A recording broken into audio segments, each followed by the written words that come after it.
Hello there, this is Dr. Behanie Hansen. I am an associate professor and a faculty director at American Public University Systems. In this presentation, best practices in online teaching will be presented to you with examples of effective implementation supported by research on the COI framework, the community of inquiry. You'll come away with fresh insights and strategies to build community in your online teaching, and also develop management strategies to prioritize grading and interaction time for successful student outcomes. First step is when you're teaching online, you're going to build presence in your online courses. The way you establish an instructor presence can help you maintain something throughout the whole course to connect with your students.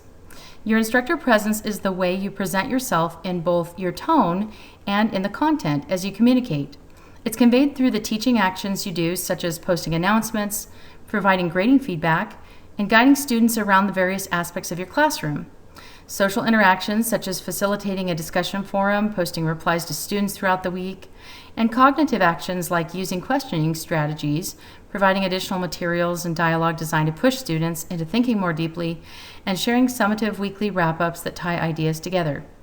In each of these different actions, the words you write or speak and the tone you convey communicate your personality to students in a way that helps them get to know their instructor, as well as get themselves involved and motivate themselves to wish to be part of your class. In this next section, we're going to talk about the best practices in online teaching based on the Community of Inquiry framework, or also known as the COI framework.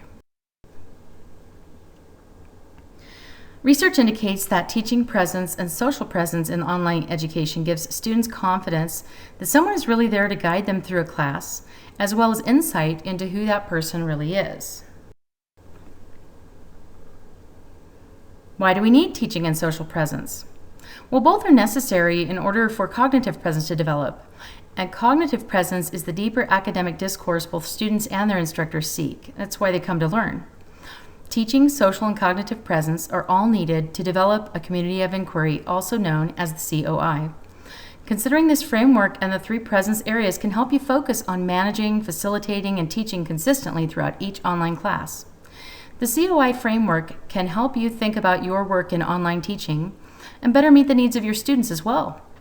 When you keep these areas in mind throughout your teaching, essentially, you move from the role of teacher or facilitator into the role of mentor, the trusted person who coaches and guides students in academic areas and develop their learning skills as well. Teaching presence includes the guiding reassurance that someone knowledgeable is actually present who will guide students throughout a course, provide feedback on learning progress, and intervene when necessary. Actually being present, rather than merely creating a sense of presence, is required to influence student success and their satisfaction in the course. Creating a sense of instructor presence is fairly easy to achieve by simply posting weekly announcements and returning graded work in a timely manner. However, actually being present involves tailoring the weekly announcements to students present in the course session and ensuring that grading comments are relevant and personalized to the students who submit the assignments. Personalization in online learning is critical to giving students real presence rather than merely appearing to lead a course. It's essential online, especially because in online courses, the technology provides an immediate impression of depersonalization that increases feelings of physical and mental isolation that students already have from their instructor and peers. Teaching presence may also require you to improvise by adding explanations of concepts or providing illustrative examples when students seem to be halted by their confusion over a topic. Basically, authentic teaching presence can bridge that gap of isolation between you and the student. It can remove content-related frustration the students might have, and it's going to build real relationships between you and them, increasing their motivation to participate in the course and potentially building a robust learning community. Here are some additional strategies to build your teaching presence. You can use 4 different levels of tools: text, audio narration, video, and synchronous interactive video. To establish your teaching presence, consider some specific strategies to communicate weekly learning goals, inform students of the deliverables or assignments due, explain how to locate and complete assigned learning activities, and guide in other aspects of the course. You might even want to use text-based comments, replies and discussions, and grading feedback that applies to students personally and specifically and gives them direction and encouragement. A positive tone is definitely helpful. You might model complete sentences, grammar, and genuine professional tone throughout the entire course in everything you say. Attending to the way you communicate through text will help provide a model to your students. They need this to realize that everything needs to be academic and grammatically correct. We don't want them using text language in your course when it's not really appropriate for that. Consider using some audio narration tools to enhance with voice announcements, discussion threads that have voice clips, and even voice-recorded assignment feedback. When students start hearing your voice, they actually gain an added aspect of presence that they can't get through text alone. It gives them a greater sense of your tone and personalizes the course for them. Audio feedback as part of your assignment grading can add to a sense of community that they feel in your class. And just like audio narration tools convey that added sense of instructor presence, video can go even farther in giving them a sense of your personality, who you are as an instructor, and build teaching and social presence.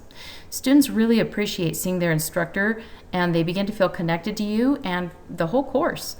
So you even become the face of the university. So don't be afraid to use video, even if you're a little bit shy at first. So let's talk about social presence in your online teaching. It's basically the degree to which your students perceive you as their instructor as a real person who has personality and presence in the course, as well as the ways in which you present yourself as being available for interaction. Social presence is the awareness of others in conversations, the way people present themselves online, and relationship development. Relationship is a biggie here. It is established through the tone of written words, audio, photo, and video content developed by you, the instructor, and the sharing of personal and professional experiences. It also includes the frequency of which your contributions are made. Social presence is the content and approaches that humanize you and bridge the gap between anonymity and reality. It also helps indicate that you're aware of your individual students and who they are. Just as teaching presence assures students that somebody is there to guide them, social presence gives them insight into who that someone really is. Social presence can be established during the first week of your online class through posting a detailed instructor biography that shares both your personal and professional background. You might choose to share your general educational background and what is most important to you in the field, but you might also share your passion for restoring old cars or downhill skiing or whatever it is that you are most interested in. If you have a large population of military students and have any military connections, you might even share that information as well so students feel they can relate to you and know who you are. Some instructors include narrated screencasts or photos or video clips or additional content as part of their biographical information. Sharing this with students during the first week really welcomes them into your classroom and helps them get to know you. Your social presence builds trust between students and their instructor. It facilitates good communication, and when you post office hours, for example, and they enter your virtual office space to talk to you about course content or grading or assignments, regardless of whether or not they actually attend that office hour, by posting it and being there yourself, they perceive you as being available when they need you. This perception is availability, and it's very important. Responding to messages within a 24 to 48 hour period, also with a friendly and professional tone, is very helpful in building social presence. Consider planning specific days and times when you will be online and keep a record of details about your students so you can get to know them and remember those details, and plan ahead on when you will schedule your time, and of course let them know when you'll be online so they can know when to expect you and when to expect replies from you. The third area, cognitive presence, this is the deep area of real learning and thinking and making connections that we want to get to. It includes discourse, collaboration, management, reflection, monitoring, and knowledge construction. All of these things lead students through inquiry and understanding in your content area. Developing cognitive presence through discourse will quickly turn facts into application for your students, allowing students to refine and stretch their thinking, regardless of their background and previous understandings. Establishing a community of inquiry in your course in order to foster reflection and critical thinking is essential in order to help your students understand the content, draw their own conclusions, and apply learning to their real lives. So, some additional strategies about developing cognitive presence. You can develop a mentoring mindset. You are mentoring these students in your content area. You are a subject matter expert. And the way you do that can turn superficial exchanges of ideas into much deeper discourse. It can be established through questioning strategies, providing well-developed and researched content, such as in your forum discussion posts, providing grading feedback that focuses on both structure and content, and more heavily on content, and developing engagement throughout the course. Questioning strategies are really effective ways to ask students to explain further or expand their thinking on the topic. With your questioning strategies, you can encourage them to consider additional ideas, make connections, draw parallels. When you share content with them, you can also plan ahead. You can cite sources, list other resources that helps promote additional exploration too. Your instructor contributions can model for students the type of support and thinking that they need to provide in their own comments and in their own posts and assignments. So here are some questioning strategies you might think about. For example, what do you mean when you say, or what parallels do you see between these two things? How will this change the way you work, interact with others, or think about this topic? Maybe you'll share additional links or ideas about the content and ask, how does this influence your thinking about the topic, or does it support or change your position? I would suggest steering away from canned comments at the end of your questions like, please explain, or please reply. You want to invite them to respond to you without demanding additional prepared paragraphs if it's not part of the graded work. All right, so let's move forward to talk about some strategies, because all of these things that can put you into the mentor role will need you to consider how you might lead students in developing new angles and ideas, applying their learning, constructing meaning. But without strategies to manage your time, it's going to be difficult to get to that point. So let's talk about the way we communicate with students in a class. Communication is really essential in the online environment. Students live in an instant world, and they really believe that you live online. And when they ask a question, they expect you to answer right away. It's easy to misinterpret messages as well that may include humor or sarcasm because they lack the nonverbal body language and voice inflection that would come with a spoken message. So although face-to-face traditional classes are largely taught through voice and body language, of course, online courses are primarily through text. For this reason, it's critical that you convey the intended meaning and avoid sending conflicting messages. So take the time to review what you send before sending it, and also look at the tone in your writing. So in online teaching, communication includes how you write it and the tone that you convey. So here on this page, I have a little chart that is a great example from Kristen Bett's article called Lost in Translation from 2009, cited on the screen here. This example shows 3 different ways of kind of explaining the same message here. Do not include a cover page on your next paper. There's, of course, some other messages on the right-hand side that don't include color or capitalization or exclamation marks or emoticons of any kind. So think about the way each of these messages look. And would any of these, if, say, your instructor or boss put these on a message to you, would they intimidate you or make you feel kind of threatened?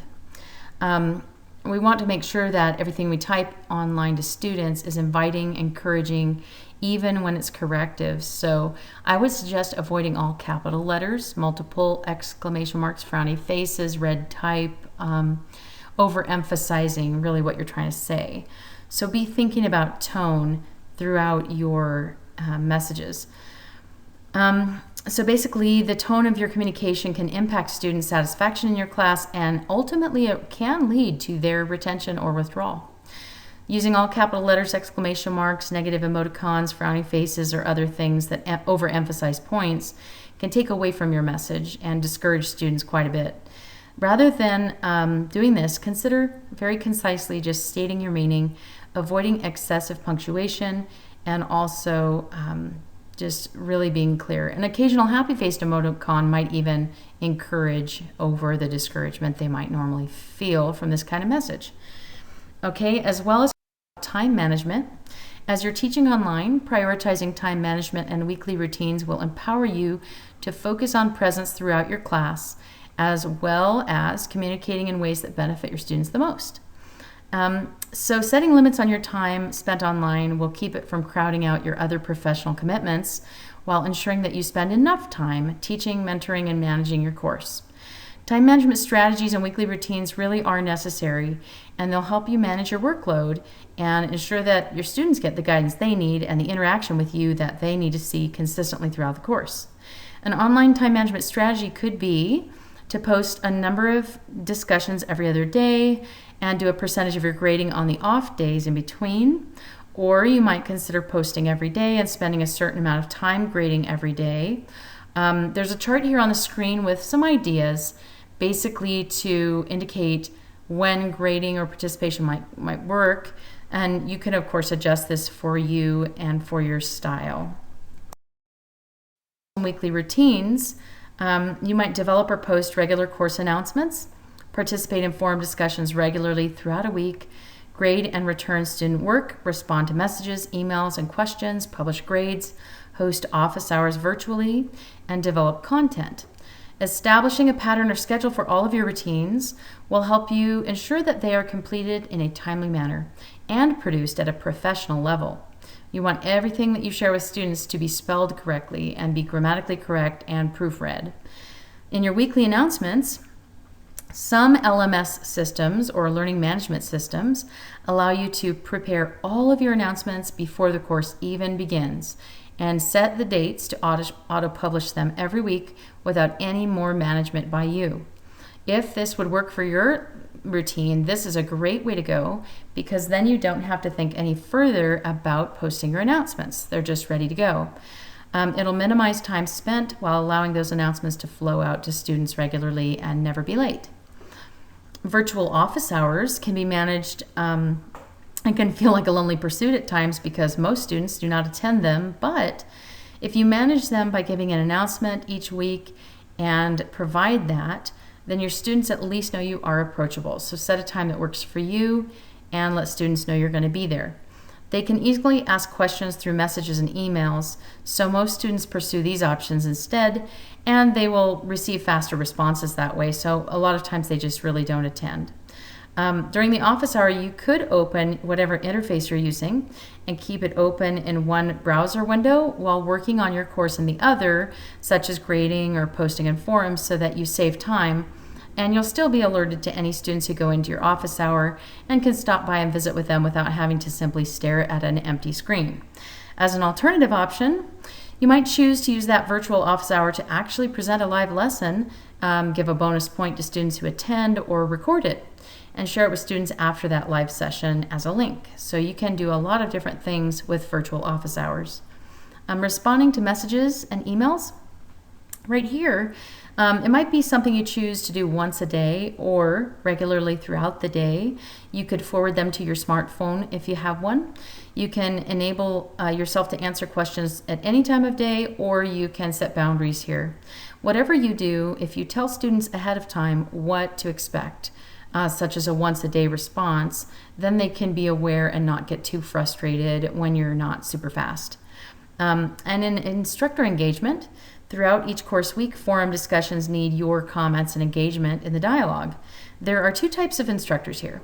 There are leaders who post earlier in the week and post throughout, and followers who wait till at least day 4 or later to post, following much of the active student participation. Most students seem to appreciate leading instructor behaviors because they see that presence and they can ask questions throughout the week and they feel more connected. So I suggest getting in there earlier. Additionally, leading discussions allows mentoring and cognitive presence to develop, building a learning community that moves beyond superficial dialogue. Participating in forum discussions is really a large part of what you do online, and this is where relationships are made and mentoring can take place in the subject area. Planning this aspect will give you the space to ensure that it doesn't take all of your time, but ensure that students are addressed throughout the week and in a timely manner.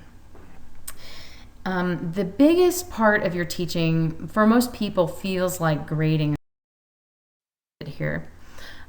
When you're doing grading and feedback and following up on students who maybe haven't participated, grading and feedback really needs to be done in a timely manner. You can actually provide a lot of cognitive presence about your subject area, including both structural and mechanical commentary, as well as guidance about the content and ideas within the student work. But for this to happen effectively, really need some tools to speed up the process and make it personalized as well. So you can include student names in your feedback, sign your name after the qualitative comments you might give. You can also give early feedback, so start grading assignments as soon as they start coming in, or even if they're turned in before the due date. You can use text expander tools. Here's a chart of several for Windows, Mac, etc. In the far right hand column here, I've listed Grade Assist. That's just one that I like, and a little graphic below that shows what that Grade Assist toolbar looks like. I really like tools like this because they enable you to personalize what comments you give, but they speed up the way that you're giving those comments. So I encourage checking out different text expanders and add-in toolbars to help with your grading feedback, so it can be personalized, very effective for the student, but less time demanding for you. So if you're not interested in those extra programs, you can just use auto text in Microsoft Word. And you can do this by adding the auto text toolbar to the top tab, as in this first image. And then you can right-click on that black drop-down arrow to open the Customize Quick Access toolbar and select More Commands. And in the customization window, you select Auto Text and add it. This is going to allow you to then open things like a rubric in your Word document. All you have to do is copy it, and you can add it to that auto text window. There are some different tutorials online you can look up for this. The tips I have here are also really basic and can guide you through. Basically, auto text allows you to paste in giant chunks of written material. So if you have like a grading rubric like I have listed here, and you want to just paste that entire rubric on a student paper, it's really good at posting the whole formatted document right on their work. And then you can save it with your comments and upload it and provide that feedback that's really personalized and detailed. So using this method, entire rubrics and paragraphs can be stored, inserted at the beginning or end of student essays, and allow you to give that detailed feedback. One other thing that I'd like to share with you is this is a tool that I developed for myself. Basically, this is a sample of a time management calendar for one school I was teaching at. It includes routines and practices listed as TP if they satisfied teaching presence, and SP for social presence. And as I mentioned early in this presentation, both teaching presence and social presence are really critical in order to allow cognitive presence to develop in discussions and in the depth of the assignment students submit. So these little pieces really do need to be managed. So basically I put days of the week, and I kind of highlighted what was important to me and when, what the daily requirements were that were my minimums. And I made sure to include time for research or scholarship at the bottom, because I wanted to make sure that online teaching was not the only thing that took my professional time. So this is an example, and I hope you'll consider the way you might want to respond to students throughout the week, and also think about your time management strategies and routines that allow you to develop greater presence in all areas of your teaching.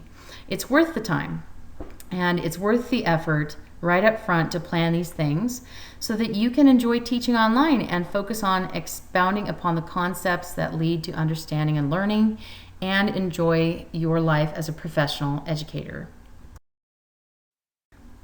By doing these things, focusing on the best practices in online teaching and the COI framework, by communicating with positive tone and clear messages to students, managing your time effectively using some of those time-saving tools for grading feedback, and reducing all the overall task management time, you can increase student interaction time in your courses. This will enable you, of course, to more effectively lead students to success in learning at a deep level, build relationships, and transition from simply managing online courses to truly mentoring your students. This is going to make all the difference in your online teaching experience and help it to become much more satisfying and rewarding for you as well as your students. Thank you so much for being part of this presentation, for listening, and best wishes in your practices.